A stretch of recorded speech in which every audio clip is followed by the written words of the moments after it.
ఒక 4-5 సంవత్సరాల క్రితం క్రీస్తు పూర్వం 312 ఫిబ్రవరి 17వ తేదీన శ్రీకృష్ణ పరమాత్మ తనువు చాలించాడని అమెరికా అంతరిక్ష పరిశోధనా సంస్థ నాసా ప్రకటించింది. దురదృష్టం ఏంటంటే ఎవడో చెప్తే కానీ మన విషయాలు ఎవడో మళ్ళీ రీసెర్చ్ చేసి మనవాడు ఆల్రెడీ సెర్చ్ చేసి చెప్పాడు, అది మనకు నచ్చదు.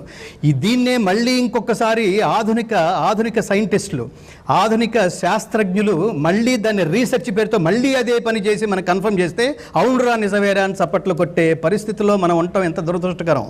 కలియుగానికి పూర్వం, జాగ్రత్తగా వినండి, అంటే ద్వాపర యుగాంతంలో గీత బోధించబడింది.